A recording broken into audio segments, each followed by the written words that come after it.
اهدنا الصراط المستقيم.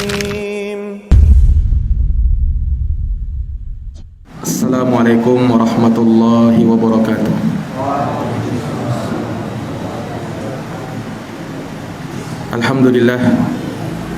Alhamdulillahi rabbil alamin, wal aqibatu lil muttaqin wala udwana illa 'alal zalimin. Asyhadu an la ilaha illallah wahdahu la syarikalah, ilahul awwalin wal akhirin, wa asyhadu anna Muhammadan abduhu wa rasuluhu shadiqul amin, sallallahu alaihi wa ala alihi wa sahbihi wa man tabi'ahum bi ihsanin ila yaumiddin wa sallama tasliman katsira, amma ba'd. Ikhwani fid din wa akhwati fillah, a'azzani Allah wa iyyakum. Alhamdulillah, pada malam hari ini dengan taufik darinya kita dapat melanjutkan kembali pembahasan dari kitab Tauhid alladzi huwa haqqullahi 'alal 'abid, karya Syekhul Islam Al-Mujaddidul Imam Muhammad bin Abdul Wahhab An-Najdi rahimahullahu ta'ala. Kita masih dalam bab tafsirut tauhid wa syahadati an la ilaha illallah, bab tentang tafsir tauhid dan syahadat persaksian bahwa tidak ada yang berhak disembah kecuali Allah. Telah kita bacakan ayat demi ayat yang beliau bawakan dalam bab ini. Tersisa satu hadis yang menjadi penutup dari bab ini. Kata Asy-Syaikh rahimahullahu taala, wa fis sahihi 'anin nabiy sallallahu alaihi wasallam annahu qala, man qala la ilaha illallah wa kafara bima yu'badu min dunillah haruma maluhu wa damuhu wa hisabuhu 'alallahi azza wa jalla. Kata beliau, dan di dalam as-sahih dari Nabi sallallahu alaihi wasallam bahwa beliau bersabda, man qala, barang siapa yang berkata la ilaha illallah, tidak ada yang berhak disembah kecuali Allah, wa kafara bima yu'badu min dunillah, dan dia mengingkari atau kufur kepada semua yang disembah selain Allah, haruma maluhu wa damuhu, maka menjadi haramlah harta dan darahnya, wa hisabuhu 'alallahi azza wa jalla, dan perhitungan amalnya diserahkan kepada Allahu azza wa jalla. Nah, ikhwani fiddin, azani Allah wa iyyakum. Maka di sini Asy-Syaikh rahimahullahu taala membawakan satu hadis yang sahih, dan beliau menghukumnya sahih seperti dalam ucapan beliau wa fis sahih, dan di dalam as-sahih. Hadis ini tidak disebutkan, beliau tidak menegaskan siapa yang dimaksud dengan as-sahih di sini. Ini maksudnya apakah Sahih Al-Bukhari atau ada dalam Sahih Muslim? Iya.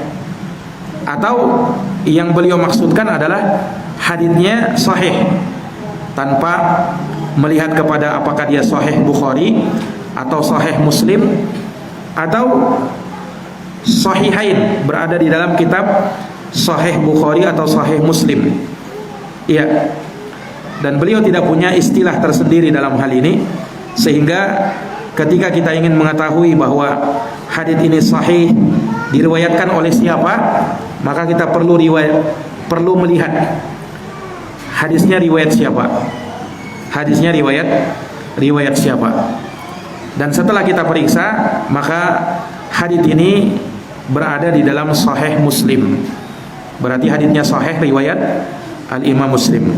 Ya, para ulama sepakat bahwa kalau hadis diriwayatkan oleh Bukhari dan Muslim, maka tidak ada perselisihan di kalangan mereka bahwa hadisnya pasti sahih. Kalau riwayat Bukhari Muslim atau salah satu dari keduanya, Bukhari saja atau Muslim saja. Iya.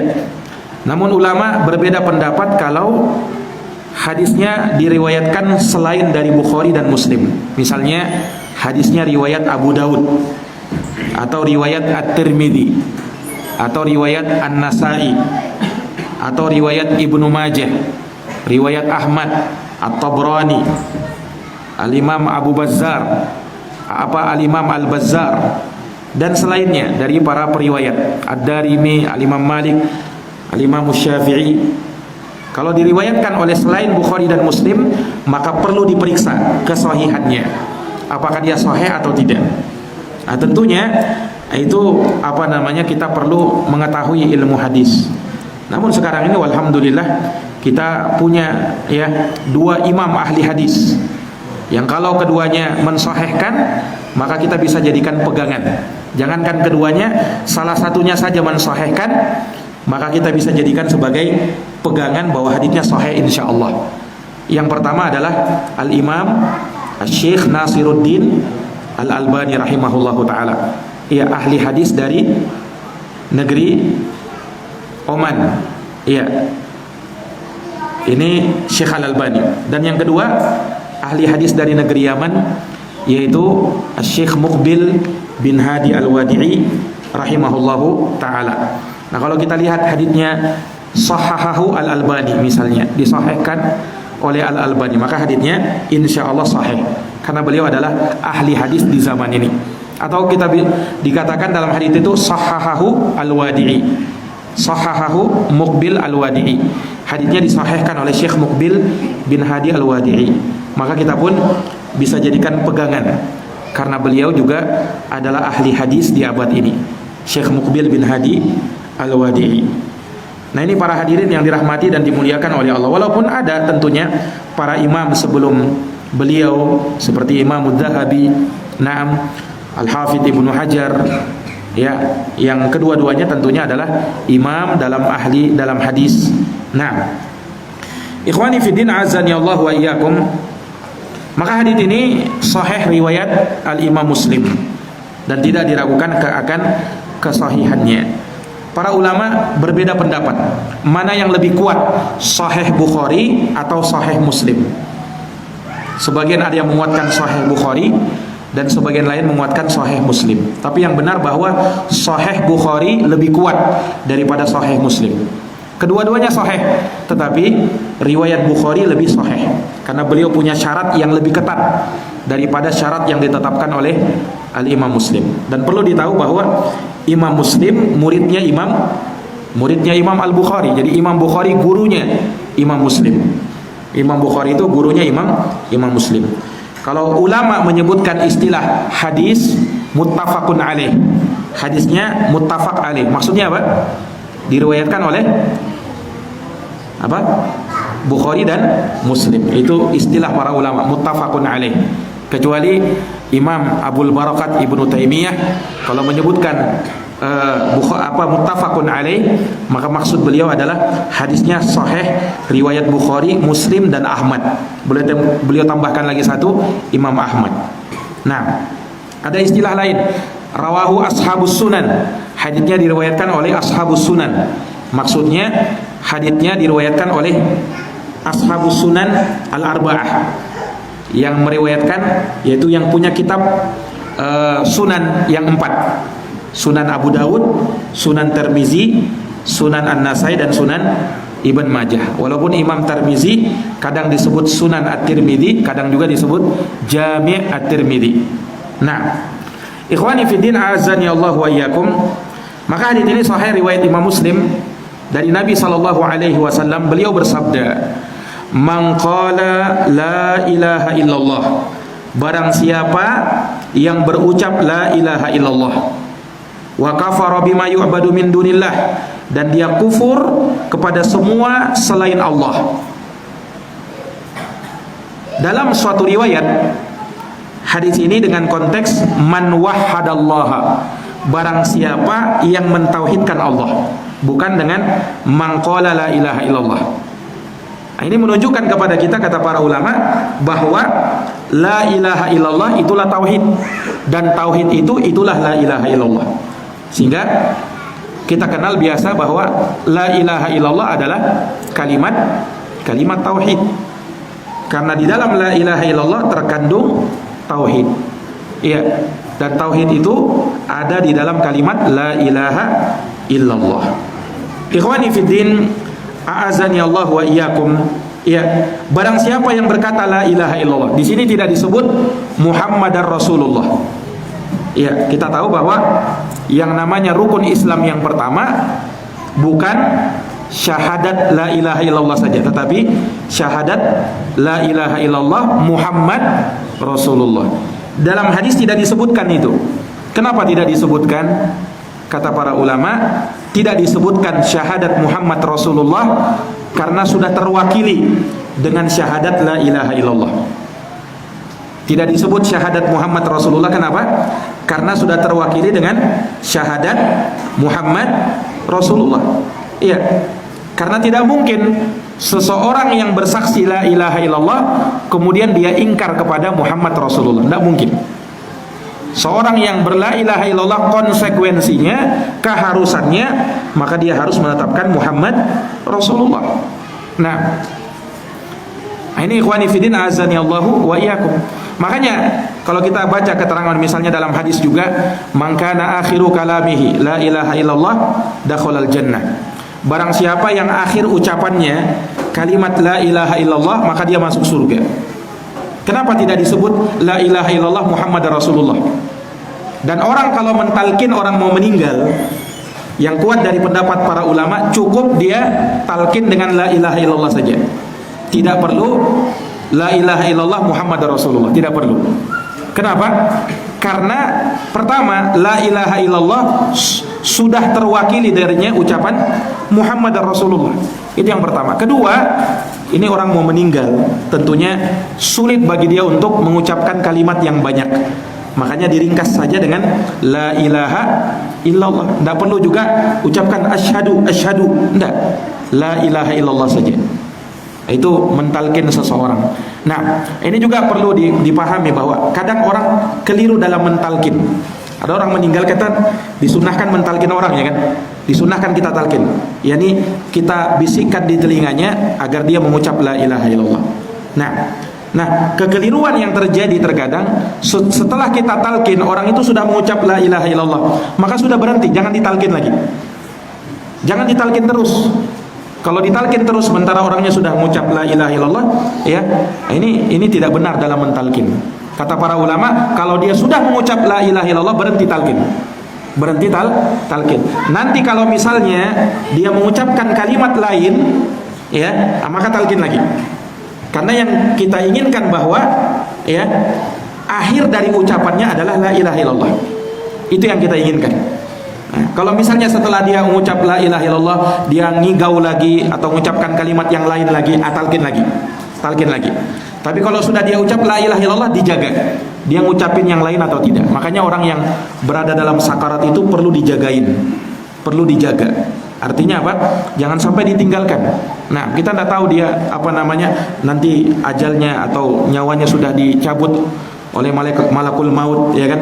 Nah, sementara kita tidak melihat, ya, apakah akhir dari ucapannya la ilaha illallah ataukah tidak.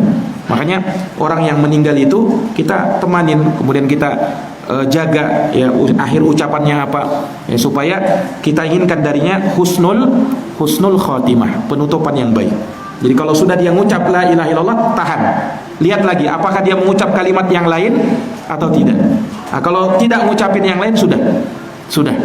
Karena itulah akhir ucapannya, yaitu la ilaha illallah. Ini ikhwani fiddin, a'azani Allahu wa iyyakum. Baik. Maka beliau menyebutkan barang siapa yang berkata la ilaha illallah, mengucapkan kalimat la ilaha illallah, wa kafara bima yu'badu min dunillah, dan dia ingkar kepada semua yang disembah selain Allah. Dia ingkar, dia kafir kepada semua yang disembah selain Allah. Artinya dia tidak sekedar mengucap la ilaha illallah saja, tapi juga harus kufur dan ingkar kepada semua yang disembah selain Allah. Sebenarnya kalimat ini mimbab takkid saja, untuk menegaskan dan menguatkan. Karena dalam kalimat la ilaha illallah sebenarnya sudah terkandung ingkar dan kufur kepada semua yang disembah selain Allah. Sebenarnya sudah terkandung di dalamnya, tetapi mimbabit takkid, untuk menekankan dan menegaskan, iya, bahwasanya orang tidak cukup sekedar la ilaha illallah saja. walaupun dia mengucapkan la ilaha illallah 1000 kali, tetapi kalau dia tidak ingkar kepada semua selain Allah, maka la ilaha illallahnya tidak bermanfaat. Tidak bermanfaat. Makanya Nabi gandengkan, barang siapa yang berucap la ilaha illallah, tidak berhenti sampai di situ, wa kafara bima yu'badu min dunillah, dan dia ingkar kepada semua yang disembah selain Allah. Baru datang keutamaannya. Apa keutamaannya? Haruma maluhu wadamuhu, maka telah menjadi haram darah dan hartanya. Kenapa menjadi haram? Karena dengan ucapan la ilaha illallah dan dia ingkar kepada semua selain Allah, menjadikan dia seorang muslim. Menjadikan dia apa? Seorang muslim yang dia berkewajiban untuk menegakkan syariat-syariat Islam. Ya, dan seorang muslim seperti kata Nabi SAW apa? La yahillu damu mri'im muslim illa bi ihda thalath. Tidak halal darah seorang muslim sampai dia melakukan salah satu dari 3. As-sayyibuz zani, orang yang berzina padahal dia sudah menikah, hukumnya dirajam sampai mati. Kemudian wan nafsu bin nafsi, utang nyawa dibayar nyawa, karena dia sudah bunuh orang maka dikisos, dia dibunuh juga. Kemudian wattariqu lidinihi al-mufariqu lil jamaah, orang yang meninggalkan agamanya, murtad. Dia meninggalkan agamanya, berpisah dari jamaah kaum muslimin. Man baddala dinahu faqtuluhu, barang siapa yang merubah agamanya, murtad dari agamanya, maka bunuhlah dia. Ya, yang tentunya yang menegakkan adalah penguasa kaum muslimin, bukan setiap orang, ya, bukan individu kaum muslimin, tapi itu tugasnya pemerintah kaum muslimin. Nah, ini para jamaah yang dirahmati dan dimuliakan oleh Allah Subhanahu wa taala. Ya, maka ini menunjukkan kepada kita bahwa darah seorang muslim itu terhormat, sebagaimana kehormatan dan hartanya juga terhormat. Makanya Nabi bersabda apa? Ala inna dima'akum wa amwalakum wa a'radakum haramun alaikum ka hurmati yaumikum hada fi syahrikum hada fi baladikum hada. Ketahuilah, sesungguhnya darah-darah kalian, harta-harta kalian, dan kehormatan kalian itu haram antara sesama kalian, seperti terhormatnya hari ini, bulan ini, dan negeri ini, negeri Makkah Al-Mukarramah. Nah, ini para hadirin, para jamaah yang dirahmati dan dimuliakan oleh Allah Subhanahu wa taala. Maka ini keutamaannya. Orang yang berucap la ilaha illallah kemudian dia kufur, ingkar kepada semua selain Allah, haram, menjadi haram harta dan darahnya. Tidak boleh dibunuh, tidak boleh dirampas, tidak boleh dilanggar kehormatannya. Kemudian kata Nabi, wa hisabuhu 'alallahi azza wajal, dan perhitungan amalnya itu diserahkan kepada Allah azza wajalla. Kenapa diserahkan kepada Allah perhitungan amalnya? Ya, karena kita tidak tahu isi hati orang yang berucap la ilaha illallah itu, ya kan? Ada orang berla ilaha illallah, kita terima secara zahirnya dia muslim, tetapi hatinya, batinnya itu urusan Allah. Kita tidak dipaksa untuk mengorek isi hati manusia. Sudah, dia sudah berucap la ilaha illallah, kita terima zahirnya dia muslim. Adapun urusan batinnya serahkan sama Allah. Artinya kalau dia jujur dalam ucapannya, maka dia mendapatkan keutamaan, kemuliaan kalimat la ilaha illallah. Tapi kalau dia dusta, maka masuk dalam golongan orang munafikin. Dan orang munafikin kata Allah apa? Innal munafiqina fid darkil asfali minan nar. Orang munafik itu sungguh berada di dalam kerak neraka terbawah. Ini paling bawah di dalam api neraka, wal iyadu billah. Nah, ini para jamaah, para hadirin yang dirahmati dan dimuliakan oleh Allah Subhanahu wa taala. Maka ini makna global dari hadits yang mulia ini, dan hadits ini diterima dari sahabat Abu Malik Al-Asja'i. Abu Malik Al-Asja'i dari bapaknya, dari Nabi sallallahu alaihi wasallam, dan bapak beliau bernama Tariq ibnu Asyam. Ya, Abu Malik Al-Asja'i namanya Sa'ad bin Tariq bin Asyam. Bapaknya sahabat Nabi, yaitu Tariq ibnu Asyam. Nah, ikhwani fiddin azani Allah wa iyyakum. Maka sekali lagi, hadits ini menjadikan darah dan kehormatan serta harta seorang muslim menjadi haram dengan dua perkara tadi: la ilaha illallah dan ingkar kepada semua yang disembah selain selain Allah Subhanahu wa taala. Nah, jadi dia harus mengumpulkan dua ini, tidak boleh tidak. Ya, tidak cukup hanya sekedar la ilaha illallah saja sementara dia tidak ingkar, tidak kufur kepada semua yang disembah selain Allah Subhanahu wa taala. Ya, karena ada orang yang berdemikian keadaannya. Ketika disuruh mengucap la ilaha illallah, fasih lisannya. Bahkan mungkin menjadi wirid la ilaha illallah 100 kali, 1000 kali. Fasih. Tetapi apa? Dia tidak paham makna la ilaha illallah. Makanya dia tidak mengingkari, ya, dan tidak kufur kepada semua sesembahan selain Allah Subhanahu wa taala. Bahkan ada sebagian yang justru membenarkan, waliyadzubillah. Bahkan ada yang membenarkan. Iya. Ini ikhwani fillah azani Allahu wa iyyakum. Ini menunjukkan kepada kita bahwa la ilaha illallah itu bukan sekedar ucapan di lisan. Bahkan bukan sekedar keyakinan di dalam hati, bukan.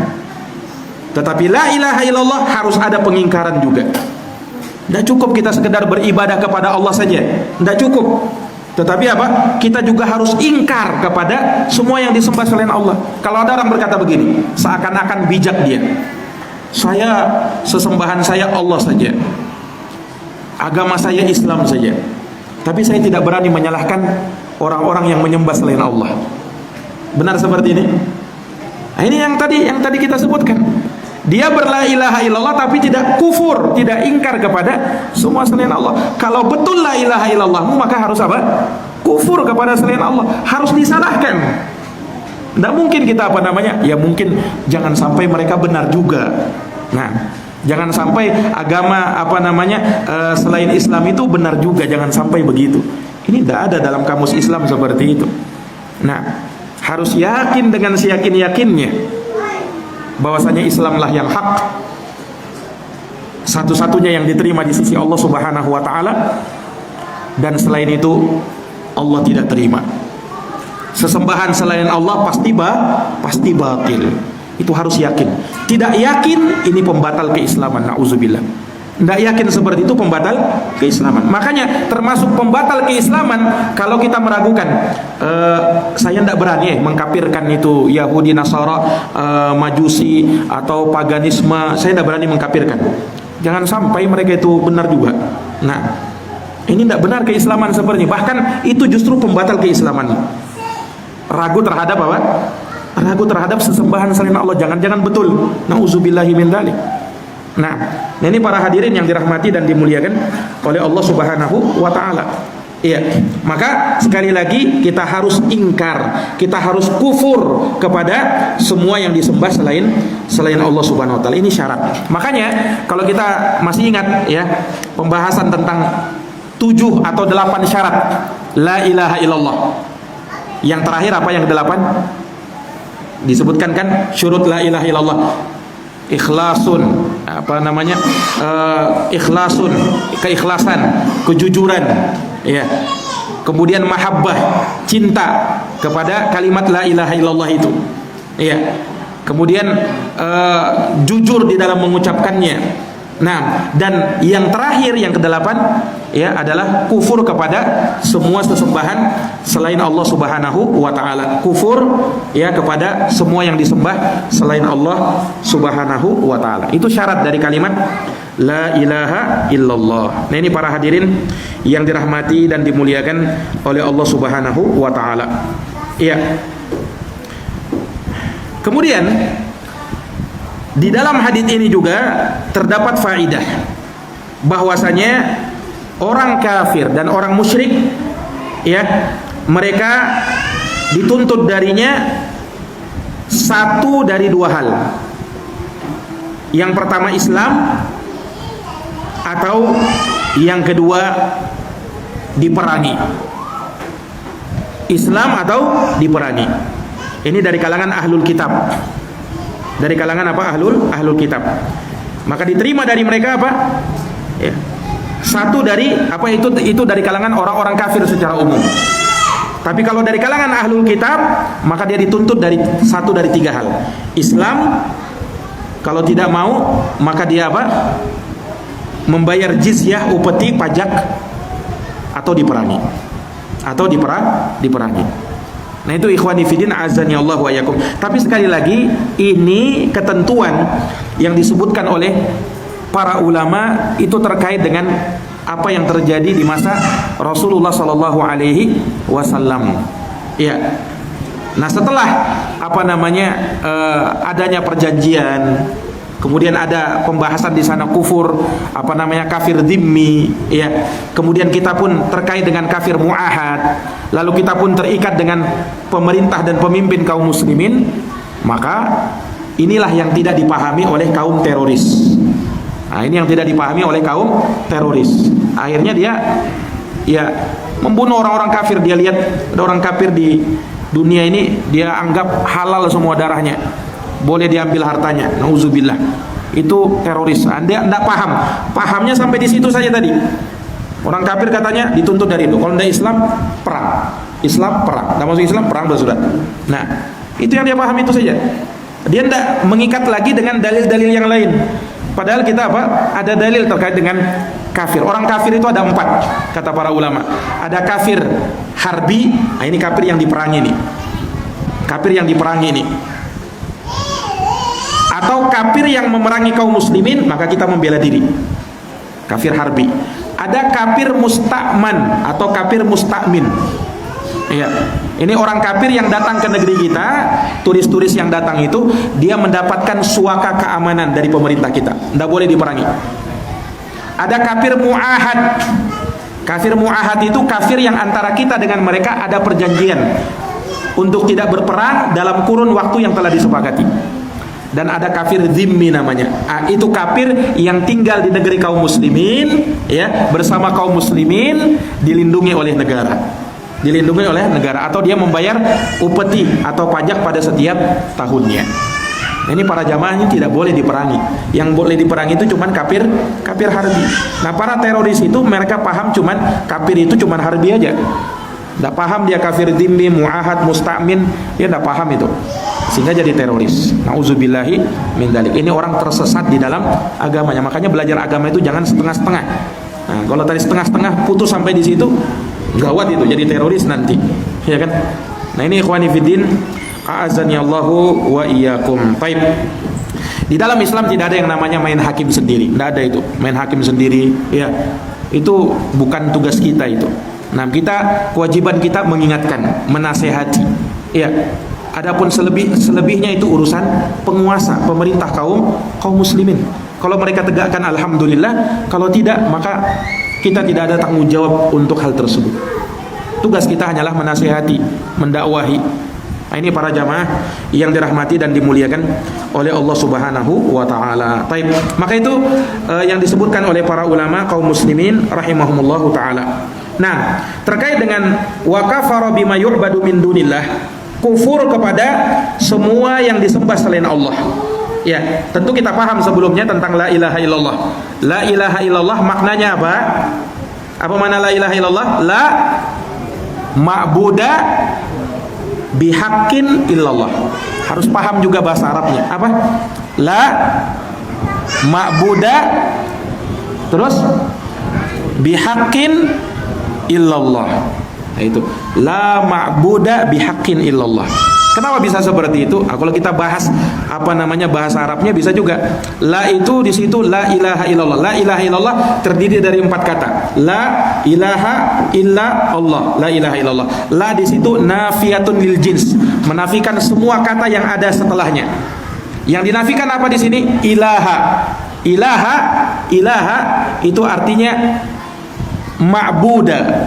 Nah, secara bahasa artinya ma'bud, yang disembah. Iya, yang disembah. La ilaha artinya tidak ada yang disembah. Nah, kita paham bahwasanya kalimat la, kata la itu dalam bahasa Arab, dia ta'malu amala inna, seperti amalannya inna. Dia butuh isim dan butuh khobar. Isimnya ilaha, khobarnya mana? Khobarnya tidak ada. Nah, khobarnya ini yang mahdhuf, kata para ulama, khobarnya bihaqqin. Boleh juga haqqun. Khobarnya la itu harus marfu, makanya hakun, atau boleh juga bihaqqin jar majrur. Sehingga la ilaha maknanya la ma'buda bihaqqin. Kenapa bihaqqin? Dari mana kata haqqun itu? Sesuai dengan firman Allah. Dzalika bi annallaha huwal haqq. Yang demikian itu karena Allah lah dia yang hak. Nah, hak itu dari situ kita ambil. Wa anna ma yad'una min dunihi huwal batil. Adapun yang mereka seru selain Allah, maka itu yang batil. Maka la ilaha artinya la ma'buda apa? Bihaqqin, atau la ma'buda apa? Haqqun. Nah, ingat itu. La ma'buda haqqun illallah. Illa kalimat istisna, harful istisna, untuk mengecualikan Allah, itu yang diperkecualikan, mustasnanya. Sehingga la ilaha illallah artinya la ma'buda bihaqqin atau la ma'buda haqqun illallah. Sehingga kalau kita terjemahkan, tidak ada sesembahan yang hak kecuali Allah. Itu kalimat terjemahan yang benar. Tidak cukup sekedar tiada Tuhan selain Allah. Iya. Tetapi yang benar terjemahannya apa? Tidak ada sesembahan yang hak kecuali Allah. Boleh juga kita katakan tidak ada Tuhan yang berhak disembah kecuali Allah, atau tidak ada Tuhan yang patut diibadahi, patut disembah selain Allah. Nah, makanya kita luruskan, kalau ada terjemahan tidak ada pencipta selain Allah, itu kurang. Tidak ada pemberi rezeki selain Allah, itu kurang. Tidak ada pengatur urusan selain Allah, itu kurang. Tidak ada Tuhan selain Allah, itu masih kurang. Yang benar, tidak ada Tuhan. Kalau mau pakai Tuhannya boleh. Tidak ada Tuhan, tetapi harus ada kalimat setelahnya, yang berhak. Nah, itu penting itu. Yang berhak disembah, yang patut untuk diibadahi, yang patut untuk disembah selain Allah. Nah, itu terjemahan yang betul terhadap kalimat apa? La ilaha illallah. Ikhwani fiddin, a'azani Allahu wa iyyakum. Baik. Wa kafara bima yu'badu min dunillah, dan dia ingkar kepada semua yang disembah selain Allah. Nah, yang disembah selain Allah itu ada kalanya ya disebut dengan tagut. Tagut itu semua yang disembah selain Allah dan dia ridho, itu tagut. Misalnya para dukun, para syayatin, setan-setan itu dia disembah dan dia ridho, disembah. Dukun juga begitu. Nah, dukun juga begitu. Iya. Atau orang-orang yang mengajak orang lain supaya menyembah dirinya. Auzubillahi min dzalik. Nah, ini tagut. Ada juga yang disembah selain Allah tapi dia bukan tagut. Dia justru apa? Termasuk dari hamba-hamba Allah yang soleh. Seperti ada orang yang menyembah malaikat, ya kan? Ada yang menyembah malaikat, ada yang menyembah para nabi dan para rasul, ada yang menyembah Nabi Isa alaihissalam. Apakah Nabi Isa tagut? Tidak. Nabi Isa itu bukan tagut. Karena tagut itu semua yang disembah selain Allah dan dia ridho. Nabi Isa disembah, apakah ridho Nabi Isa? Tidak, Nabi Isa tidak ridho. Kenapa beliau tidak ridho? Disebutkan dalam Quran. Allah Subhanahu wa taala di hari kiamat nanti ya menegakkan hujjah kepada yang menyembah Nabi Isa. Disebutkan di Quran di surat Al-Maidah ayat 116 sampai 117. Allah berfirman, "Wa idz qala Allahu ya Isa bin Maryam." Dan ingatlah ketika Allah berfirman kepada Nabi Isa, "Wahai Isa putra Maryam, a anta qulta lin-nasi, apakah kamu pernah berkata kepada manusia, ittakhiduni wa ummiya ilahaini min dunillah?" Ini pertanyaan Allah kepada Nabi Isa. Apakah kamu pernah berkata kepada manusia, jadikan saya, maksudnya Nabi Isa, dan ibu saya sebagai dua sesembahan selain Allah? Pernahkah kau berkata begitu wahai Isa? Apa kata Nabi Isa, Pak? Beliau berkata sebagaimana Allah hikayatkan dalam Quran. Qala subhanak, Nabi Isa berkata, maha suci engkau ya Allah. Ma yakunu li an aqula ma laysa li bihaq. Tidak pantas bagi aku untuk mengucapkan apa yang aku tidak berhak untuk mengucapkannya. Kata Nabi Isa, in kuntu qultu, kalau aku sudah mengucapkannya, faqad alimtah, maka engkau betul-betul tahu ya Allah kalau aku mengucapkannya. Ta'lamu ma fi nafsi wa la a'lamu ma fi nafsi, karena engkau tahu apa yang ada pada diriku dan aku tidak tahu apa yang ada pada dirimu. Innaka anta 'allamul ghuyub, sesungguhnya engkau maha mengetahui perkara yang gaib. Kemudian Nabi Isa berkata, "Ma qultu lahum," aku tidak pernah berkata kepada mereka illa ma amartani bihi, kecuali sesuai dengan apa yang kau perintahkan kepadaku. Apa perintahnya? Ani ibudullaha rabbi wa rabbakum, yaitu sembahlah Allah, Tuhanku dan Tuhan kalian. Ini pengingkaran siapa? Nabi Isa alaihi salam kepada orang-orang yang beribadah kepada dirinya. Nabi Isa tidak ridho. Demikian pula para nabi yang lain yang disembah, para malaikat yang disembah, atau orang-orang soleh yang disembah. Iya, ketika mereka soleh, mereka tidak ridho dengan penyembahan kepada mereka. Maka pada hari kiamat nanti mereka akan ingkar kepada orang-orang yang menyembah diri mereka.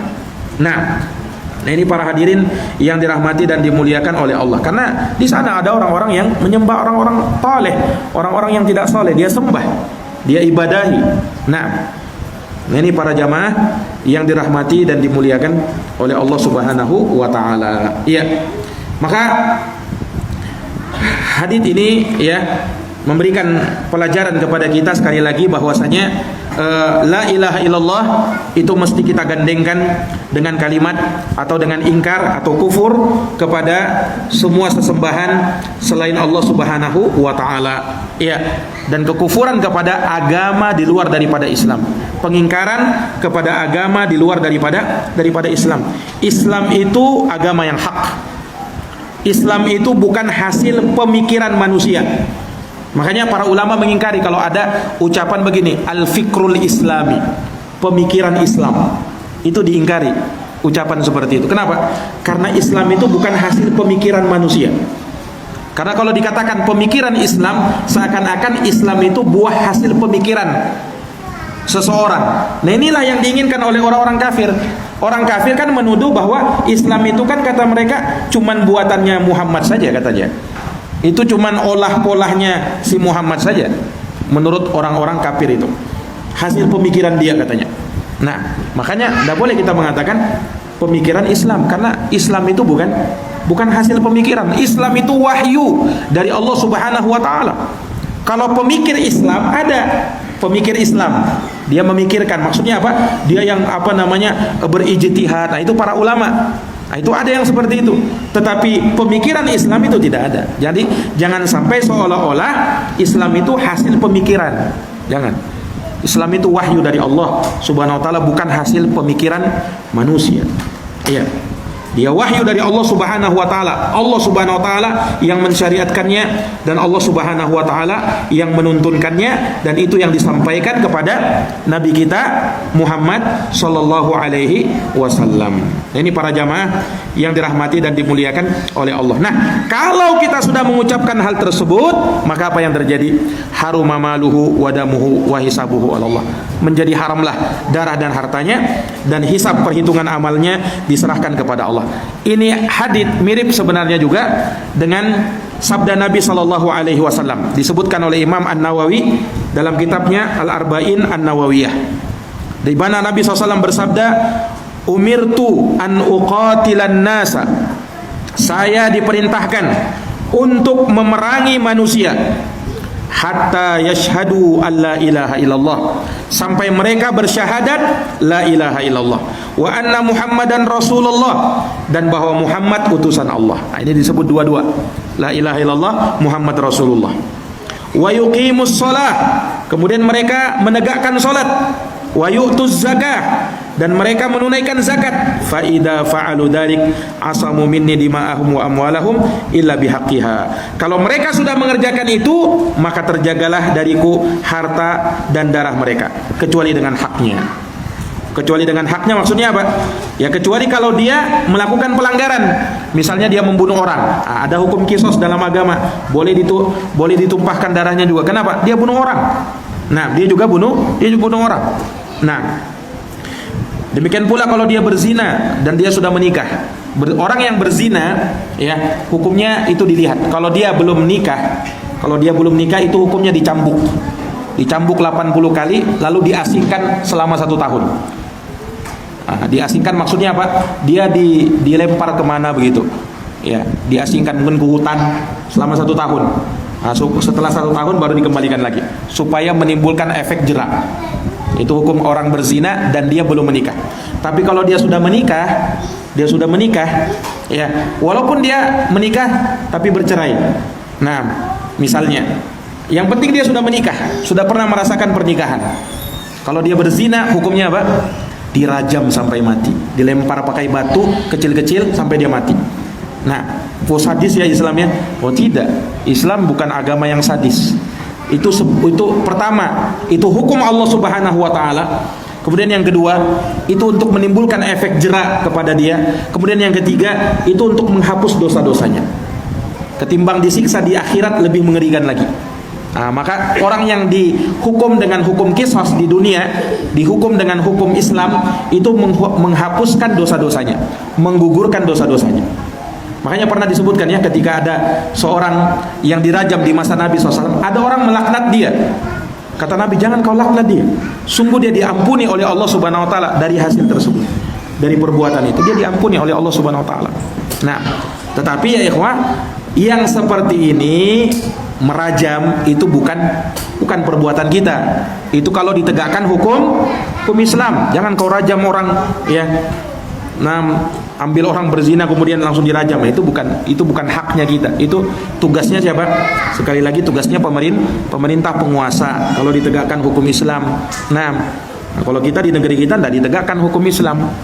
Nah, itu ikhwani fiddin, a'azani Allahu wa iyyakum. Baik. Di dalam hadis juga Nabi SAW kan tidak menyebutkan rukun Islam yang lain. Nabi hanya menyebut apa? Syahadat Muhammad la ilaha illallah Muhammad Rasulullah. Kemudian apa? Menegakkan sholat. Kemudian apa? Menunaikan zakat. Mana puasa, mana haji?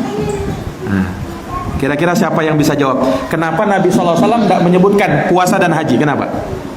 Nabi hanya sebut syahadat, sholat, zakat. Puasa dan haji kenapa Nabi tidak sebut? Kenapa? Siapa yang tahu jawabannya?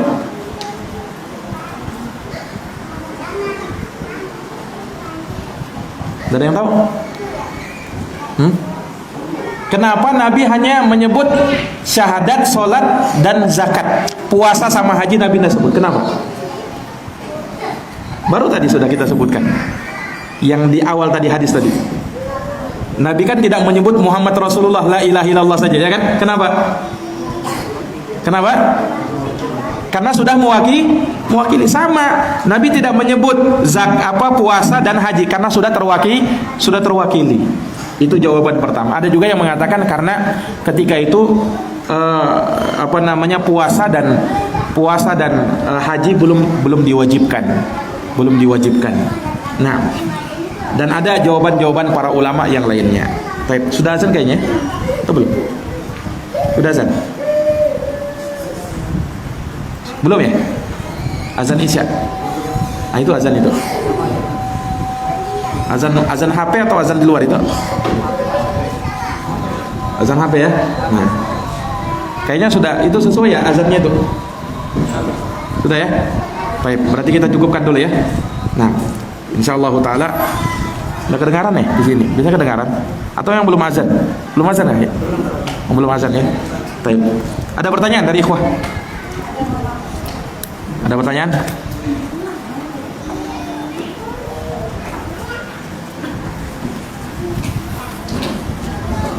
Ya.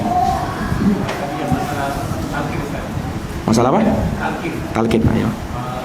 Bagaimana seumpamanya yang talqin itu sudah sadarkan diri tapi dia masih Ustaz? Apakah kita talqin itu? Iya, talqin. Dia masih bernyawa kan? Ya, tapi dia sudah sadarkan diri.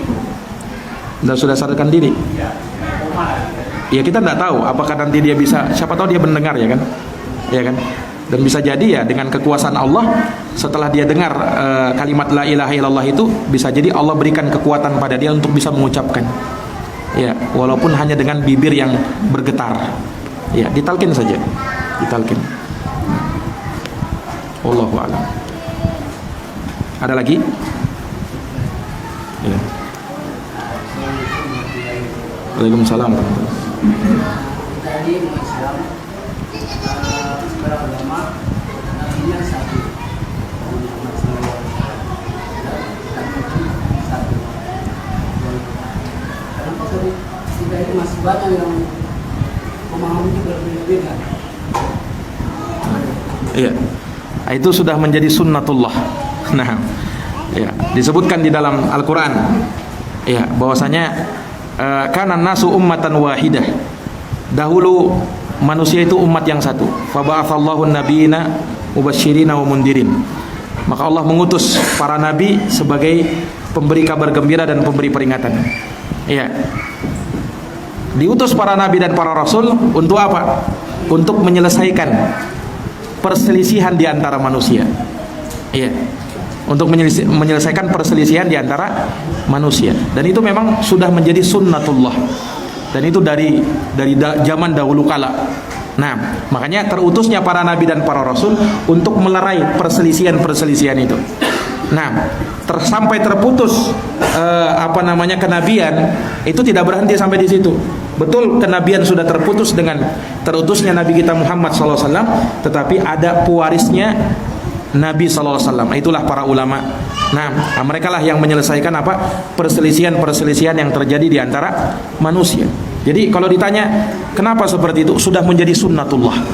Nah, karena apa? Ya, di tengah-tengah manusia itu ada syaitan. Ya, syaitan bisa dari kalangan jin dan bisa dari kalangan manusia. Ya, makanya Rasulullah Shallallahu Alaihi Wasallam pernah bersabda, Inna syaitana qad ya'isa ayya'budahul musalluna fi jaziratil Arab, walakin fit tahrish bainahum.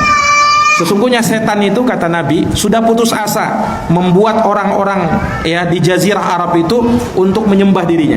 Tidak bisa, sudah kuat tauhidnya. Tapi bagaimana caranya? Walakin fit tahrish bainahum. Tetapi yang dilakukan oleh setan membuat mereka berselisih. Membuat mereka terpecah belah, membuat mereka berbeda-beda pemahaman dan pemikirannya, sampai seperti itu. Nah, hanya saja dalam pemahaman itu kita perlu lihat perbedaan-perbedaan itu. Ada perbedaan yang boleh ditolerir, yang kita wajib berlapang dada. Ada perbedaan yang tidak bisa kita berlapang dada di situ. Nah, kalau dalam masalah akidah, dalam masalah tauhid, ya, satunya mengatakan hanya Islam yang benar, yang satunya mengatakan enggak, Islam benar, yang lain juga benar. Nah, ini tidak bisa ketemu ini. Ini perselisihan, satu aja yang benar, yang lain pasti salah. Kalau dalam prinsip akidah, itu satu itu. Yang benar pasti satu, yang menyelisih salah. Tapi kalau dalam masalah furu'iyah, dalam masalah fikih, sepanjang masih ada dalilnya, sepanjang masih ada ulama yang berpendapat di situ, maka kita wajib berlapang dada. Dan itu perselisihan yang tidak membawa mudarat bagi umat Islam, sepanjang masih ada dalil. Nah, ini juga, ini catatannya. Tidak juga semua pembahasan fikih itu kita harus berlapang dada. Lihat dulu dalilnya ada tidak. Lihat dulu apakah ada ucapan ulama di situ atau tidak. Nah, itu yang perlu kita lihat. Jadi intinya kalau dalam masalah usul kita wajib apa? Kita wajib yang benar cuma satu di situ, yang lainnya salah. Tapi kalau masalah furu, sepanjang masih ada dalil, sepanjang masih ada ulama di situ, berbeda tidak ada masalah. Dalam sholat, ya banyak perbedaan-perbedaan kita. Ada yang duduk tawarruk, ada yang duduk iftirash. Nah, itu berlapang dada. Ada yang kunut, ada yang tidak kunut, harus berlapang dada. Ada yang menggerak-gerakkan, ada yang tidak menggerak-gerakkan, harus berlapang dada. Dan masih banyak lagi pembahasan-pembahasan fikih yang di situ kita wajib toleran, wajib berlapang dada. Nah, itu caranya. Itu caranya kalau menyikapi perselisihan, supaya kita lebih dewasa dalam berselisih itu. Ya, bukan kayak anak-anak. Bukan berselisih langsung gonto-gontoan. Langsung bercerai-berai. Nah, ini ikhwani fillah azani Allahu wa iyyakum. Sudah masuk waktu Isya, kita cukupkan. Subhanakallahumma wa bihamdik, asyhadu an la ilaha illa anta, astaghfiruka wa atubu ilaik. Wassalamualaikum warahmatullahi wabarakatuh.